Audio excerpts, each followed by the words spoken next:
Mumbai Rashtrawadi Congress party अध्यक्ष अशोक गावड़े ने हाल ही में बीजेपी का झंडा थामने वाले प्रवीण गावड़े को अपना भाई मानने से इनकार कर दिया था। प्रवीण अंकुश गावड़े ने आज मीडिया के सामने अपना सर्टिफिकेट और 7/12 का डॉक्यूमेंट दिखाकर साबित करने की कोशिश की कि वो ही अशोक गावड़े के भाई हैं। प्रवीण गावड़े ने कहा कि अशोक गावड़े को मुझ पर राजनीतिक आरोप लगाने हैं तो लगाएं, लेकिन पारिवारिक मर्यादाएं न भूलें और भाई भाई के रिश्ते को दाग न करें। गावड़े ने दावा किया था कि उनका एक भाई पांडुरंग गावड़े था जो मर चुका है। इस पर प्रवीण गावड़े ने बताया कि वही पांडुरंग गावड़े हैं और उन्होंने अपना नाम बदल लिया है, जिसके डॉक्यूमेंट भी उन्होंने मीडिया के सामने प्रस्तुत किए। माझं कारण असं की मी कॉलेज लेवलपासून एबीव्हीपीचा सदस्य आहे आणि कॉलेजपासून मी फर्ग्युसन कॉलेजला माझं ग्रॅज्युएशन कंप्लीट केलं आणि तेव्हापासून मी एबीव्हीपीचं काम करतो। देशाचे नेतृत्व आज जे नरेंद्रभाई मोदी आहे, आज नवी मुंबईचे शिल्पकार गणेश नाईक साहेब आहेत, तर त्यांच्या कार्यावरती माझा पूर्ण विश्वास आहे। मी कोणतंही राजकारण किंवा कोणत्याही प्रकारचं कुणालाही दोष देण्यासाठी किंवा कुणावरती कुरघोडी करण्यासाठी मी भाजपमध्ये प्रवेश केलेला नाहीये। मला त्यांची विचारधारा आवडते, भाजपचा मी पहिल्यापासून समर्थक आहे, त्यामुळे मी भाजपमध्ये प्रवेश केलेला आहे। याच्यातली सत्यता अशी आहे की आता जर तुम्ही माझ्या नातेवाईकांना विचारलं आणि त्यांनी जे तुम्हाला ताईंची बाईट मी पाहिली तर त्याच्यामध्ये सांगितलं त्यांनी की पांडुरंग अंकुश गावडे हे माझे भाऊ होते आणि त्यांचं मैत झालेलं आहे 96 साली। तर पहिली तर मुद्दा असा आहे की पांडुरंग गावडे ह्या मी दुसरा तिसरा कोणी नसून मी स्वतःच आहे। म्हणजे त्यांनी हे फार चांगलं केलं की त्यांनी कबूल केलं की माझा पांडुरंग नावाचा भाऊ आहे। बरं, त्या संदर्भामध्ये माझ्याकडे काही डॉक्युमेंट्स आहेत। माझ्याकडे नॅशनॅलिटी सर्टिफिकेट आहे, माझ्याकडे डोमिसाइल सर्टिफिकेट आहे, माझ्याकडे नाव बदली केल्याचं राजपत्रित गॅझेटेड पब्लिकेशन आहे, ते मी आता तुम्हाला प्रोड्यूस करू शकतो। पोलीस स्टेशनमध्ये जी तक्रार झालेली आहे त्या संदर्भामध्ये मुख्य आरोपी त्यांचं नाव आहे, त्याची एफआयआर कॉपी मी तुम्हाला देऊ शकतो। ती सध्या केस चालू आहे, ते केसला हजर असतात तिकडे। काही कारण मला असं वाटतंय की आता कदाचित वय झालं आणि वय झाल्यानंतर माणसाचा तोल जातो। भाऊ न मानणं मला एक समजत नाही की मी माझं दुर्दैव समजतो की मी असे भाऊ आहेत माझे। महत्वाकांक्षा, अति महत्वाकांक्षा, मला कोणतीही महत्वाकांक्षा नाही, मला कोणतं तिकीट नाही घ्यायचं। बरं, आपले जर कार्य ज्या माणसाला कुटुंब सांभाळता येत नाहीये त्या माणसाने जिल्ह्याच्या आणि राज्याच्या राजकारणामध्ये इंटरफेअर करावं किंवा त्यांनी त्याच्यावरती स्वतःला नेता म्हणून समजून घ्यावं। जर कुटुंब एकत्र नाही ठेवू शकत आहे तर विषय काय येतो? त्यांनी जी तुमची बदनामी केलेली आहे, तुम्ही सांगितले ते प्रमुख आरोपी आहेत, हो, भाऊ नाही म्हणतात, याबद्दल काय तुम्ही दावा करणार आहात काय? हा, मी माझ्या वकिलांचा सल्ला घेऊन मी पुढील कारवाई करणार आहे।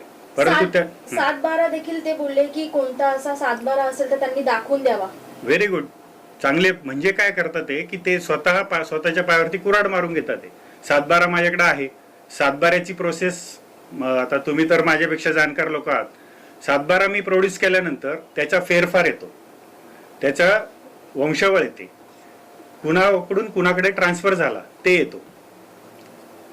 मग 7/12 तर उलट त्यांनी चांगली गोष्ट आहे, तेच सांगतात आहे ना, पांडुरंग नावाचा भाऊ होता, माझ्याकडे डोमिसाइल सर्टिफिकेट आहे, पाहिजे असेल तर देतो मी तुम्हाला, हे घ्या। हे गॅझेटेड राजपत्रित, हे बघा, हे पहा,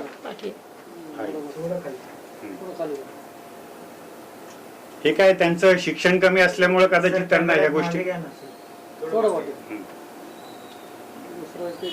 शेवटी शिक्षणाचा परिणाम होतोच ना। याच्यामध्ये मी पब्लिश केलेलं आहे,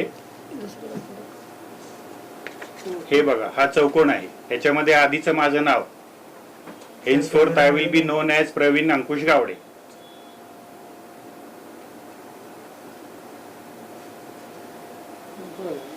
आता माझ्याकडे हे माझं फार्मसीचं सर्टिफिकेट, याच्यावरती प्रवीण अंकुश गावडे नाव आहे। हे माझं डोमिसाइल सर्टिफिकेट, याच्यावरती पांडुरंग अंकुश गावडे नाव आहे। आता हे कदाचित ते याच्यासाठी थोडं शिक्षण हवं असतं। कुठे?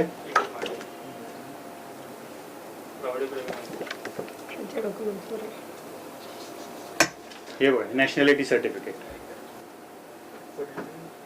तेच मी ते दोन्ही संदर्भ देण्यासाठी घेतलेले आहेत साहेब. हो हो, नाही नाही, काय हरकत नाही.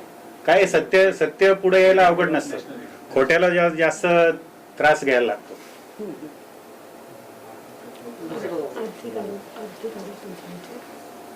हे माझं बघा 12वीचं सर्टिफिकेट.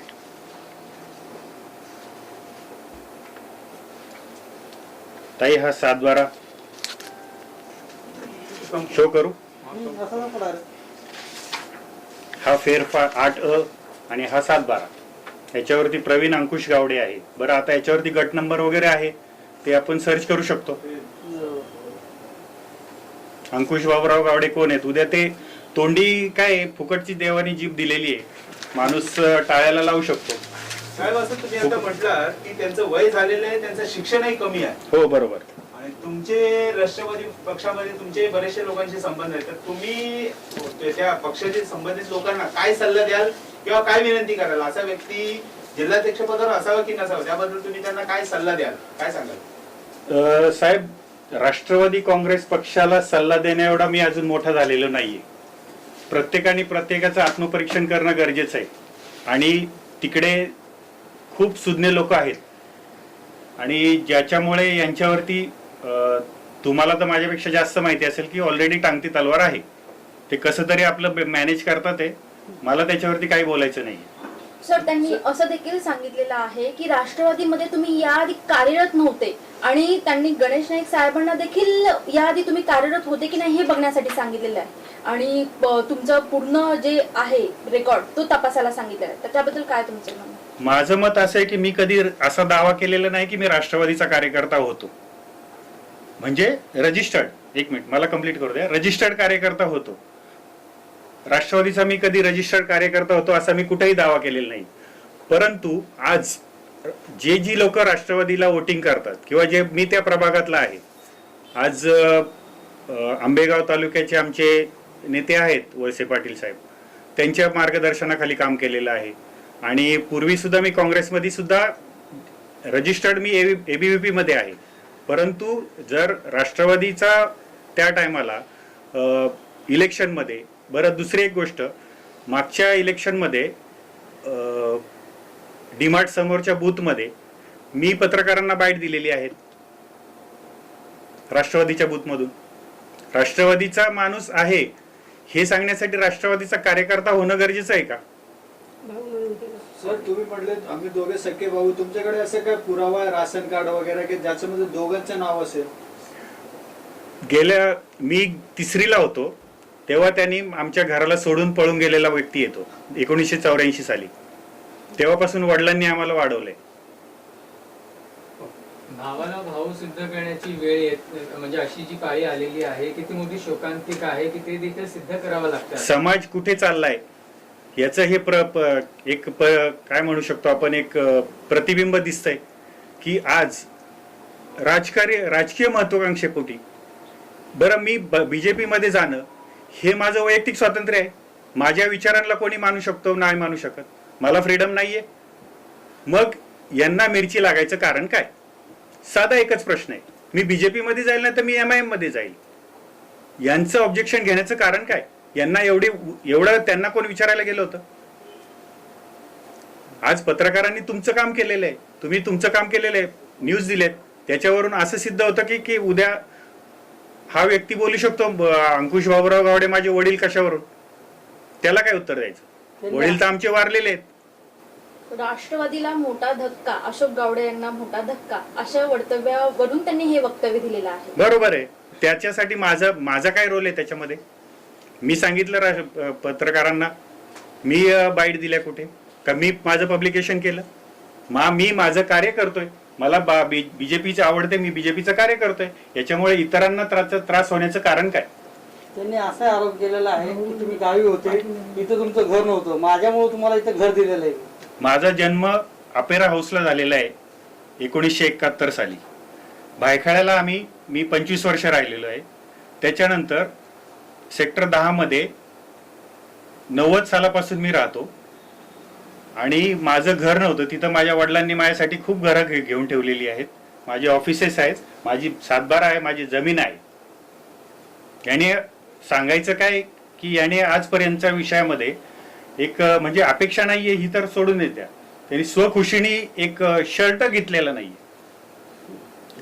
ठीक आहे, तर चालेल. घराचा विषय तर लांबच राहिला. शर्ट कोणासाठी, तुमच्यासाठी की त्यांच्यासाठी? माझ्यासाठी, त्यांच्यासाठी तर ते समर्थ आहेत ना. बरं साहेब, मी काय म्हणतो, आता हे तुम्ही इकडे जाण्यामुळे त्यांना ही जी भीती निर्माण झाली, ही राजकीय महत्वाकांक्षेपोटी म्हणजे एक प्रतिस्पर्धी निर्माण झाला, यामुळे निर्माण झाले असं वाटतं? बरोबर, एकदम बरोबर बोलले तुम्ही. कारण त्यांच्या पायाखालची वाळू सरकलेली आहे आता. कारण जर ज्या वेळेस नगरसेवकाच्या इलेक्शनला 450 मतं जर बाहेर जातात ते आपल्या सोसायटीतली, याचा अर्थ त्यांनी समजून घेतलेला आहे. लकीली 3 मतांनी निवडून आलेले आहेत. आमच्या आई वडिलांची पुण्याई आहे. पांडुरंग गावडे म्हणजे तुम्हीच, म्हणजे हो, तुम्ही नाव मी घेतलं, दाखवलं बरोबर तुम्हाला. आहे. हो, तर काहीतरी 2009 का 6 मध्ये त्यांनी दाखवलं की ते मयत झाले. हा बरोबर बोलले तुम्ही. मग त्याचं reason काय असं त्यांनी का दाखवलं? त्याचं रिझन असं असेल की, माझं तर मत असं आहे की तुम्ही त्यांच्याकडे डेथ सर्टिफिकेट मागितलं तर फार उत्तम होईल, पहिली ही गोष्ट. आणि दुसरी गोष्ट अशी की एक माणूस कुठल्या लेवलला पोहोचू शकतो,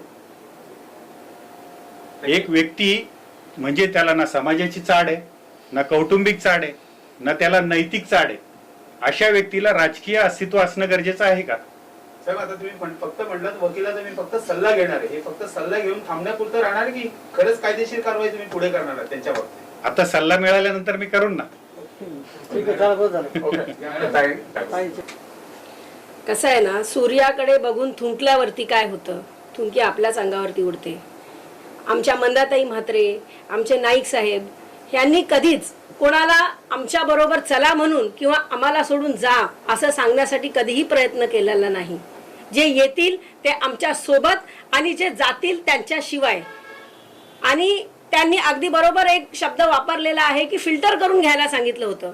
तर येस, गेल्या 1 वर्षापासून यांच्या पक्षप्रवेशासाठीचं पद पेंडिंग होतं.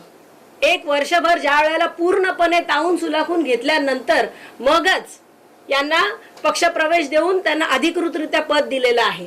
ते जे सांगतात की भाजप म्हणजे लॉन्ड्री आहे आणि वॉश करून घेतात, गुन्हेगार ते स्वतः आहेत. मी इथे तुम्हाला दाखवण्यासाठी आणलेलं आहे. त्यांनी अजून एक वक्तव्य केलं आहे की भाजपमध्ये गेल्यानंतर हे होतात आणि हे क्रिमिनल आहेत. आणि मी प्रवीण गावडेंवरती कधी केसेस केलेल्या होत्या, तर हीच ती ज्येष्ठ नागरिकांची केस. त्यांनी ज्येष्ठ नागरिकांचे इथे दुकान क्रमांक 1 मध्ये, श्री गणेश, आपण दुकान क्रमांक 4 मध्ये बसलेलो आहोत, दुकान क्रमांक 1 मध्ये त्यांनी ते ज्येष्ठ नागरिकांकडून पैसे घेतलेले होते आणि त्यांची फसवणूक करून अजून अद्याप पैसे दिलेले नाहीत आणि फ्लॅट यांचे होते. आणि या केसमध्ये मुख्य आरोपीचं नाव बघा, अशोक अंकुश गावडे. मी यांच्यावरती केस करण्याचा माझा काय संबंध आहे? मी म्हणजे पदवी घेतली आहे वकिलाची, म्हणजे काय सगळ्यांवरती केस करत सुटेन का? दुसरी काही कामं नाहीत का मला? आणि सगळ्यात महत्वाची गोष्ट म्हणजे आहे ना, त्यांनी सांगितलं की यांच्यावरती आर्थिक गुन्हे आहेत. सिद्ध करावं. सामान्य माणूस आहे, कर्जाचं बिना कर्जाचं चालत नाही आर्थिक उद्योग सगळे. आणि या बाबतीमध्ये जर समजा एखाद्या बँकेकडून आपण कर्ज घेतो तर पत असल्याशिवाय बँक कर्ज देतं का? आणि ज्या त्या बँकेचा आणि कर्जाचा विषय त्या बँका बघून घेतील. या प्रकरणामध्ये त्यांनी पर्सनल लेवलला जाऊन हस्तक्षेप करण्याची काही गरज नाही. आणि दुसरा सर्वात महत्वाचा मुद्दा म्हणजे त्यांच्या स्वतःवरती किती केसेस आहेत त्या पण आम्ही आता काढू. आणि दुसरी गोष्ट, गावडेवाडी पतपेढी संस्थेचं काय झालं? जी दुकान क्रमांक 1 मध्ये चालत होती त्याचे किती सभासद होते, त्या किती लोकांची सभासदांची फसवणूक झालेली आणि किती लोकांचे पैसे अद्याप दिले गेलेले नाही आहेत, याचा सुद्धा त्यांनी लेखाजोखा द्यावा. त्यानंतर त्यांनी दुसऱ्यांना क्रिमिनल म्हणावं. आणि खास करून आमच्या दोन्ही आमदारांना तर त्यांनी बोट दाखवण्याचा प्रयत्न सुद्धा करू नये. गावडे यांनी सांगितलं होतं काही महिन्या अगोदर तुम्ही यांच्यावरती गुन्हा दाखल केलेला आहे आणि तुम्ही त्यांना पक्षात घेतायत. तर तेच सांगतात, ते खोटं सांगतात. माझा यांच्यावरती गुन्हा दाखल करण्याचा काही प्रश्नच नाही. याच्यावरती लिहिलेलं आहे, कोर्टाचे कागदपत्र आहेत, हे मी केलेले नाही आहेत. आणि माझा आणि यांचा बोलण्याचा काही संबंधच नाहीये. मुळात म्हणजे ह्या केससाठी मी एकटीच लढत होते. श्री गणेश संस्थेच्या नागरिकांवरती, सभासदांवरती होणारा अन्याय हा एकटीने मी लढा देणं सुरू केलेलं होतं.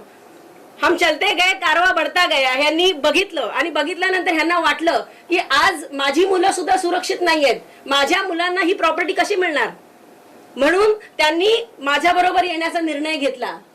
आत्मकेंद्रीय राजकारणाला कंटाळून की जर तुम्ही स्वतःच्या, आज जी वेळ माझ्यावरती आली ती वेळ त्यांच्या मुलांवरती सुद्धा येऊ शकते, म्हणून त्यांना वाटलं की हिला साथ दिली पाहिजे, कारण ही लढाई अस्तित्वाची झाली आता. श्री गणेश संस्थेचं ते रिडेव्हलपमेंट करायला निघाले, जे हो आमच्याकडे तशी कागदपत्र पण आहेत की ते होऊ शकत नाही, आणि यांना फक्त ते काहीतरी क्रिएट करायचंय आणि नुसतं लोकांमध्ये हंगामा करून ठेवायचंय, एवढंच त्यांचं साध्य आहे, दुसरं काही नाही.